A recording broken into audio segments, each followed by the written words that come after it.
Hello there guys, and welcome back to the channel. So before I went on my holiday, I recorded a series of videos, basically best champions in each class to take to rank 4, and virtually in almost every single one of those videos somebody commented asking for a video titled best champions to rank 4 Unawakened.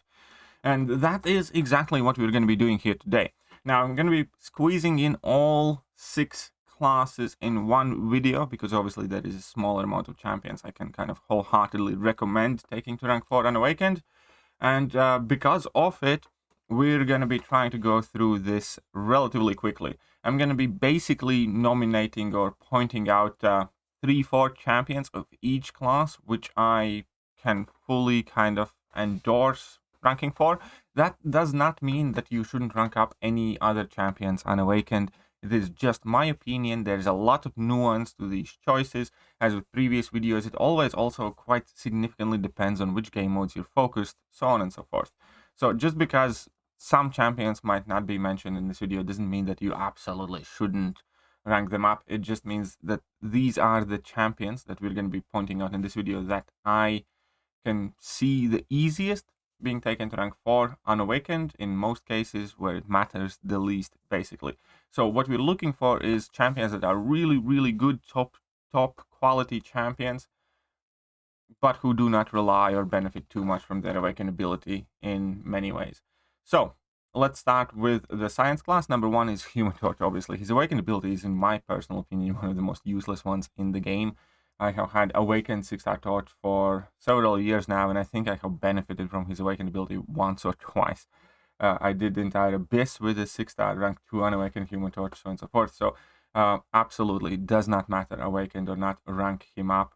Amazing champion. Scorpion is another champion that I do not think needs that Awakened ability that much. I mean, it's kind of nice to have. It gives him some extra bits of utility, like blocking and blockable attacks whilst opponents are taunted, and also ability to siphon opponents' health, but it isn't like a massive heal either way. And given the fact that he has like a massive block proficiency, unless you get hit directly in the face a lot, you know, that heal isn't going to be too vital in keeping Scorpion alive, in my opinion.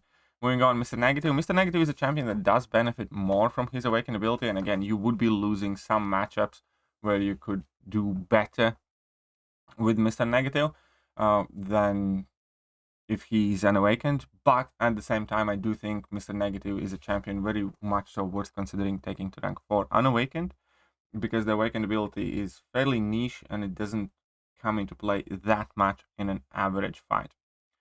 Moving on to skill class, Kingpin is the king of skill class in my opinion, and even Unawakened, I think he's worth taking to rank 4. I do think he benefits a meaningful amount from being Awakened. His, again, signature sweet spots are Sig 1, Sig 65, and Sig 200, but even Unawakened, I can absolutely see people taking this guy up because he's that good.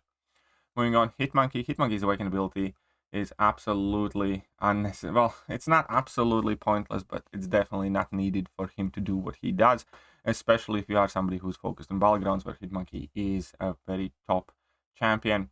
So I can easily justify Unawakened Hitmonkey rank ups all day, any day. Similarly speaking, also Black Cat. Awakened ability is a nice kind of failsafe. It's kind of similar to Guillotine 2099 Awakened ability, but even Unawakened, I think Black Cat is worth taking up to rank 4 Unawakened, because, yeah, she does exactly the same things, except you do lose a bit of a failsafe here. Black Widow Deadly Origins, again, I think the Awakened ability is fairly pointless, because it increases the sabotage debuff duration, which you pretty much never apply to opponent anyways, and it increases the potency of sabotage debuffs, which again you pretty much never apply to opponent anyways in an average hit. So yeah, absolutely not needed to be Awakened. Shang-Chi, some people like to have him Awakened in high sig, but at most you basically can gain less than 20% damage boost and 0 of his utility. Well, critting through blocks, I suppose, is kind of okay sometimes, but I took my Shang-Chi to rank 3 Unawakened, and I never planned to give him any Awakening Gems or Signature Stones, and I still don't. That's the truth of it. It's okay to have him Awakened, but it's not an Awakening ability worth chasing or sigging, in my opinion. Moving on to Mutant class, APOC, number 1 mutant for sure. Apocalypse does not care at all, in my opinion, about Awakened ability. In some longer quests, maybe you can get some decent, meaningful amount of healing out of it, or maybe in like incursions, but in none of the game modes where it matters, that healing is anything game-breaking at all.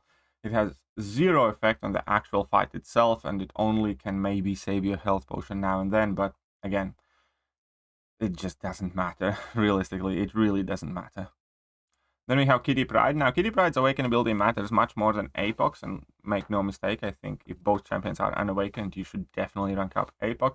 But I can also see Unawakened Kitty Pryde being ranked up, because she still gets her phasing. Instead of reducing all the damage, she reduces 80% of the damage, so she can still be extremely powerful whilst phasing. And the rest of the things in that Awakened ability are less significant, like that when you're phasing, you have increased defensive combat power rate. It comes in play extremely rarely in very specific kind of cheese scenarios, and this chance to re-trigger the incinerates, it's nice, but it's not reliable as is, and you're not going to notice that big of a difference. The main thing is to take no damage from any source whilst phasing versus take 80% reduced amount of damage. It is important, but even Unawakened, again, she is absolute beast of a champion that could be taken up. And Bishop. Now, Bishop's Awakened ability is a bit different, because Bishop's Awakened ability actually matters in quests. Bishop's Awakened ability doesn't matter at all for stuff like Battlegrounds, or it matters well, that's the base of it, and it matters very little on defense as well. And that's the point. If you want to rank up Bishop or Battlegrounds and your Bishop is Unawakened, go and do it. There's going to be virtually no difference, because this Awakened ability basically comes into play from second fight onwards. Battlegrounds is always only one fight. So if you want to rank Bishop up for that, absolutely no need to be Awakened. In tech class, we have Ultron, an amazing robot champion. Awakened ability is neat, it's nice to have, but in vast majority of the fights, it's not going to come into play. It's nice to have kind of like a failsafe against energy damage champions, where you get to regen back part of the damage taken.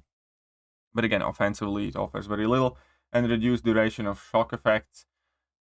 It can maybe make him slightly better defender in Battlegrounds at Awakened ability, but that's about it. Offensively, my Ultron was Unawakened when I ranked him up. I awakened him, I think at the moment he's like 660, and that Awakened ability has never played any meaningful role. So I think he's perfectly viable candidate to be ranked up at low Sig or Unawakened.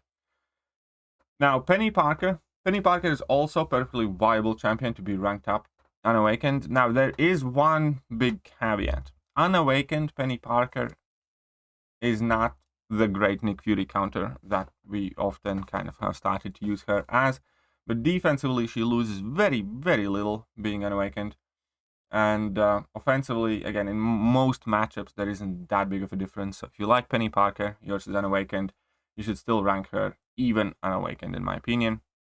Nimrod. Now, Nimrod's situation is kind of a bit different. Awakened ability is important, and High Sig is super helpful, and Nimrod is a class kind of higher. Awakened High Sig Nimrod can deal with most champions in a relatively quick manner. Unawakened Nimrod is still going to be insanely powerful mutant killer. That's kind of the difference, where Unawakened, he's primarily somebody that's going to be absolutely wiping the floor with mutants. Awakened High Sig, he's going to be very good for much more than just mutants. So it's kind of up to you, but if you are looking for a mutant killer, then you need to know that he's going to be doing that job exceedingly well, even Unawakened. Let's move or low Sig. And Warlock is kind of like another one. I think people do underestimate the damage that comes from Warlock's degeneration, and also that makes him scarier as a defender, but still he retains majority of the utility, if not virtually all of the utility, Unawakened. So I think even Unawakened Warlock is worth considering taking up to rank 4. And now we're moving on to the Cosmo class, and number 1 champion I think is pretty much Galen. Galen's Awakened ability, again, is one of those that can come into play in niche situations. Whenever he, for instance, goes up against Penny Parker, he can ramp up quicker, but he can still nuke Penny Parker's down Unawakened super quickly. And the rest of the ability is kind of meh. So he really does not need to be awakened to be insanely powerful, in my opinion, and Unawakened Gallant, well worth the rank 4.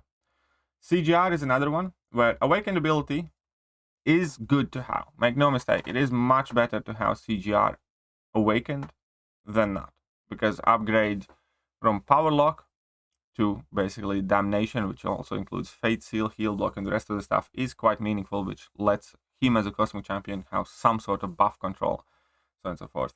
At the same time, for most of the fights where you use CGR, you're not going to really notice a difference of Unawakened CGR versus Awakened CGR. So CGR is another one of those where you can definitely take him up to rank 4 Unawakened, and it's not going to be a complete deal breaker. The last one is Hulkling in Cosmic Class, where I do think that, Hulkling's Awakened ability is nice, it's neat, increased Fury buff duration, increased Bulwark duration, increased armor penetration on Pierce buffs. All of that's nice, but none of that's kind of detrimental of what makes him a great champion. In between his immunities, the way he gains buffs, the way he goes unblockable, all that other stuff.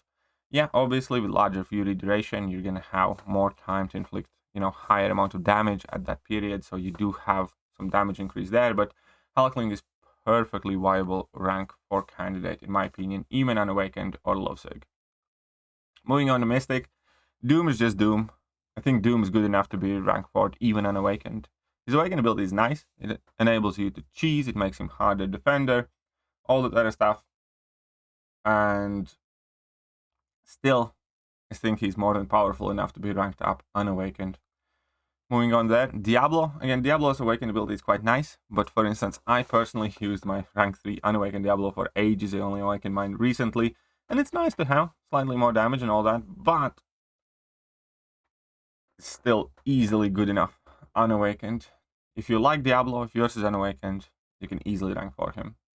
And then we have Black Widow Clairvoyant, who has one of the most useless Awakened abilities in the game ever. No question asked, Unawakened Black Widow Clairvoyant, no difference. Then we have Rintra. Rintra is another one of those champions where Awakened ability is meaningful. It makes him slightly more annoying as a defender, and also makes him somewhat more sustainable. But even Unawakened, he's still a massive tank defensively. He's extremely powerful and high damage champion, potentially offensively. So if you have a Rintra and if you enjoy having and using Rintra, even Unawakened, I would rank for Rintra. That being said, I did give Rintra a gem myself, but if I didn't have a gem, I still think I probably would have ranked for Rintra. And that is it. So we kind of made through this video relatively quickly. If you have any more questions, obviously do not hesitate to ask. But I promised that I will make this video when I come back from holiday. So here I am. Hope this video helps out some of you. And if it did, hit that like button, hit that sub button. And I'm going to catch you guys later. See ya.